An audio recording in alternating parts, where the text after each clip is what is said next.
ወደ ዋናው ጉዳይ ስንሄድ የቴዲ አፍሮ ምክትል ማናጀሯ ታስራለች።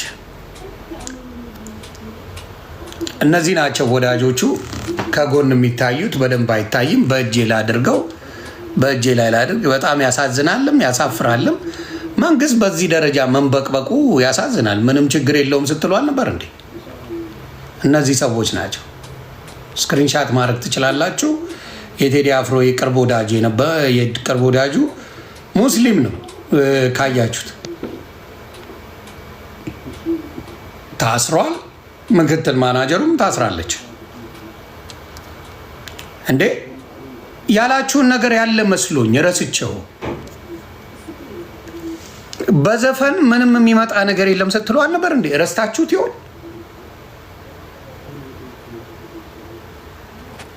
ረስታችሁት ነው? አልገባኝም። አንድ አዝማሪ ምንም አያመጣም ስትሏል ነበር እንዴ? ምን ተገኘ? ምን ተገኘ? አንድ አዝማሪ ምንም አያመጣም፣ ምንም የሚፈጥረው ነገር የለም ስትሉ ነበር እኮ። ከነበረ ዛሬ ምን አስደነገጣችሁ? ማናጀሮቹን ጓደኞቹን እየወሰዳችሁ ማሰር ምን አመጣ? ምን አመጣ? አየህ፣ ብቃት የላችሁም።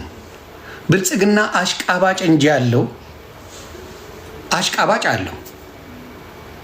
አሽቃባጭ አለ። እውነተኛ ነገሩን ሳይሆን በድሆች እንባ ላይ የተሰራ ግንባታ ነው ኢትዮጵያ ላይ ያለው። በድሆች ላይ እውነቱን ነው የምነግርህ። ድሆችን አፈናቅሎ ድሆችን ዘርፎ የድሆችን እንባ ከምንም ሳይቆጥር የተሰራ ማንነት ነው ያለው እንጂ ድሆችን አብሮ ያገዘ የድሃ ኢትዮጵያዊ አብዛኛው ኢትዮጵያዊ ድሃ ነው። አብዛኛውን ያማከለ ግንባታ አልተደረገም።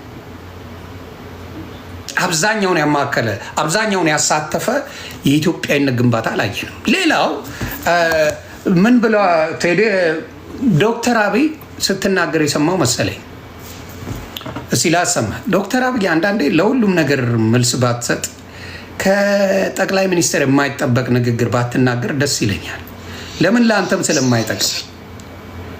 ለአንተም ስለማይጠቅም በሁሉ ነገር ላይ መናገር አለብህ ማለት አይደለም። ለሁሉ ነገር መልስ መስጠት ቧልት ውስጥ ግባ ማለት አይደለም። የሚመጥን ነገር ብታረግ ጥሩ ነው ብዬ አስባለሁ። አንተ ካልከው ንግግር ላሰማ። ስማ። አንድ አርቲስት አክቲቪስት መሆን ካማረው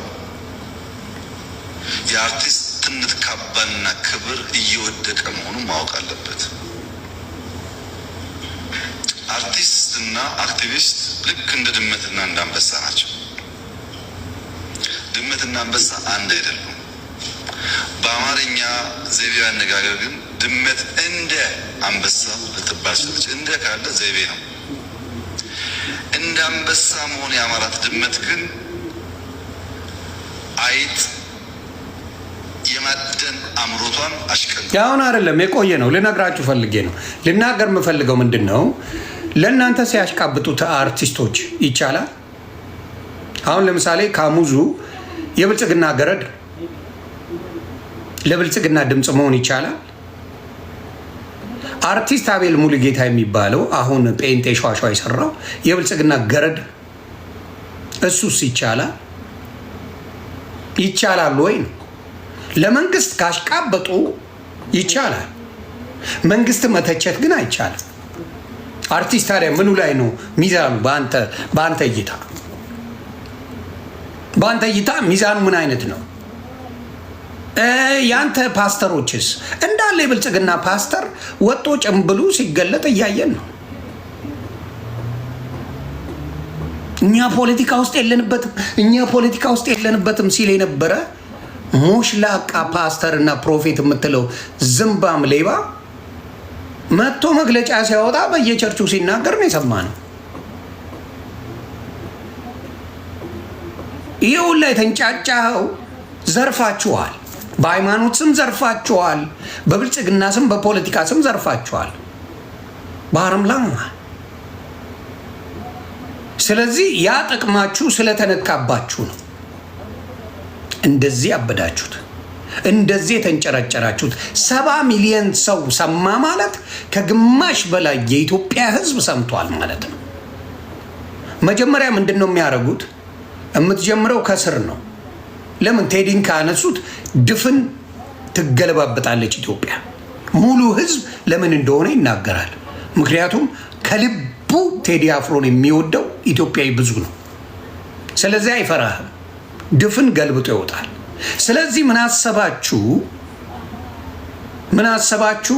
መጀመሪያ እስቲ በወዳጆቹና በምክትል ማናጀሮቹ ምናምን አስረን የህዝቡን ድምፅ እንስማው ነው። መሀይም ስለሆናችሁ አስተሳሰባችሁን እናውቀዋለን። መሀይም ስለሆናችሁ ድምፁን ምንድን ያደረጋችሁት? መጀመሪያ እነሱ እንስማው። ህዝቡ ዝም ካለ ወደ ቴዲ እንሄዳለን።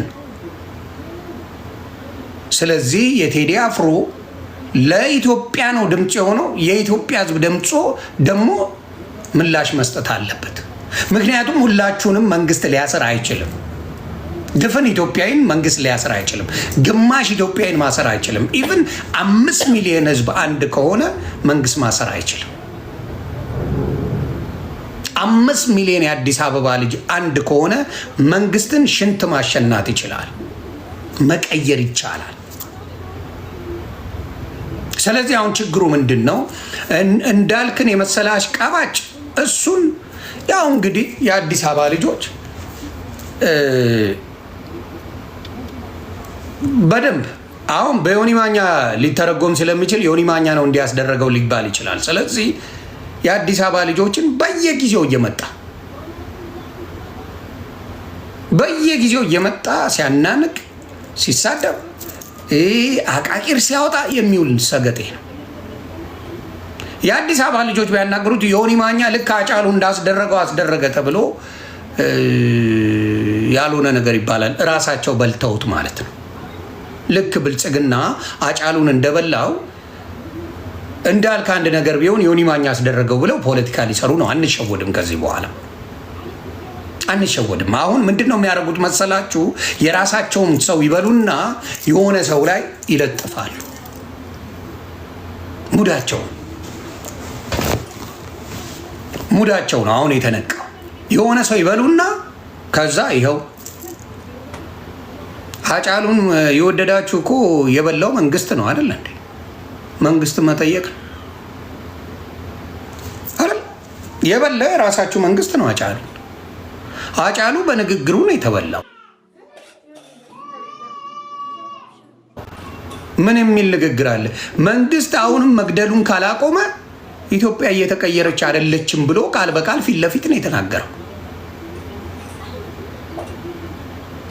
እናንተ አሁን አጫሉን ለመላ መንግስት ታጨበጭቡ ስታይ ታስቃላችሁ። ምንም ስታንድ የላችሁ። አጫሉን የበላ መንግስት እያላችሁ እንደገና አሁንም መንግስተኛ ነው ትላላችሁ። እንደዚህ አይነት አስተሳሰብ ካለው ጋር ነው የምናየው። አሁንም እያልን ያለ ነው። ህዝቡ ምን ሆኗል? ተቸግሯል። ህዝቡ እያለቀሰ ነው። ህዝቡ ሰርቶ መኖር አልቻለም ነው እያልኩ ያለው። መንግስት እየሰማ አይደለም። ለምን ካድሬው እስከበላ ምንም አይመስለው።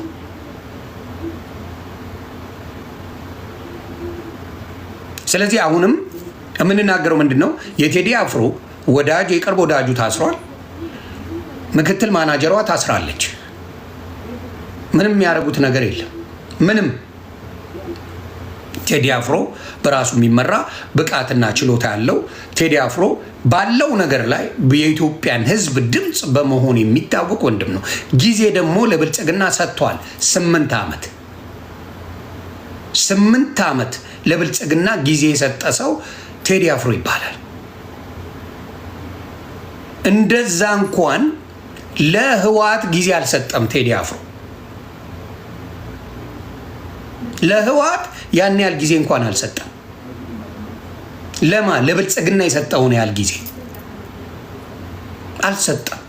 ስለዚህ አየው ምንም አይነት ለውጥ የለም፣ ሀሳብ ሰጠ።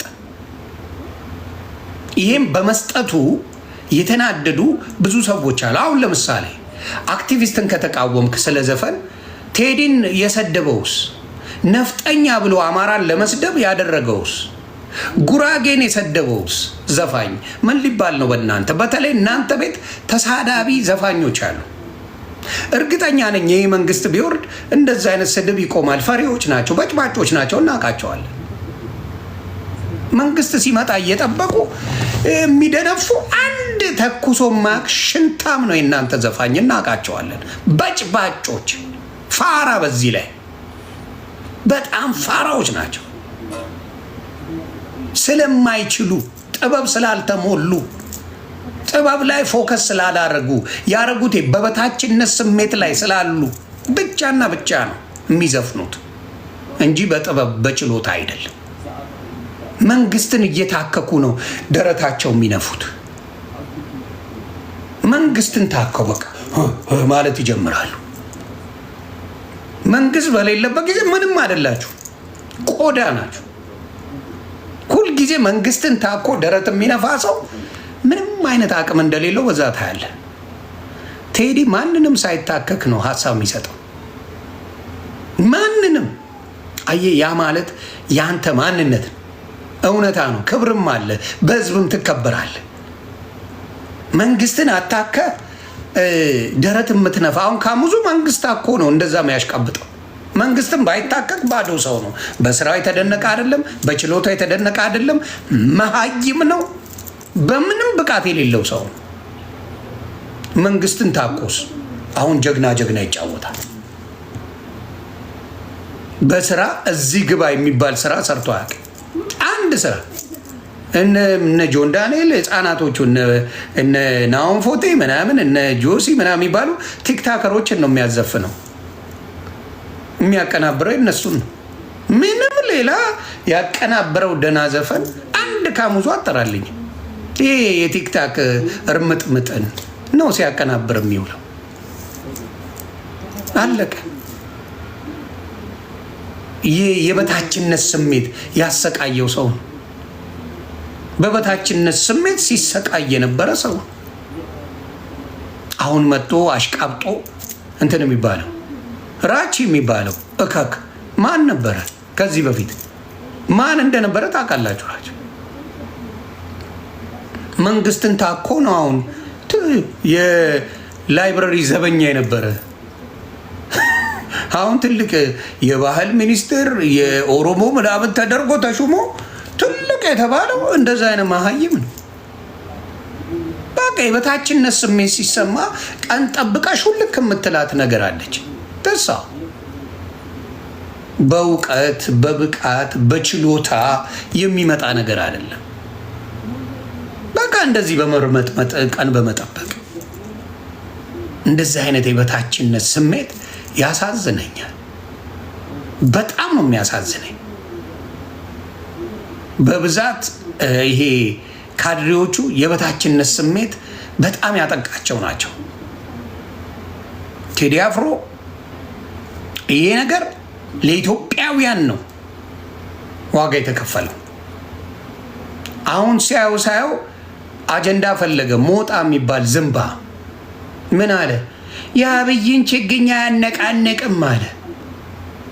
እንደዚህ አይነት ሰገጤዎች ናቸው። አየህ፣ የከተማ ልጅ ስትሆን ታመዛዝናለ፣ ብቃት ትሆናለ። አንድ ቀን አልቅሶበት በነጋታው ሀሳቡን ቀየረ። ሞጣ እዮዳብ ጉቶ አንድ ቀን ወይኔ ቴዲ ኦ ማይ ጋድ ሲለዋልና በነጋታው ተቀየረበት። ይዋቸው ዶማ የገጠር ሰገጤ ከሰጠው ቲክታክ ምን ማድረግ እንደሚፈልግ አያውቅበትም። አንድ ቀን ቴዲ አፍሮ የስ ታንክ ዩ በሉልኝ ቴዲ አፍሮን ምናምን ብሎ ሞጣ ዱባይ ሲሸረሙጥ ሲገረድ የነበረው አሁን መጥቶ ደግሞ እንትን አይነቀንቅም። ካልነቀነቀ ለምን ማናጀሩን ወዳጁን አሰሩ? ካልነቀነቀ እንደ አንተ አይነት ፈሪ ሽንታ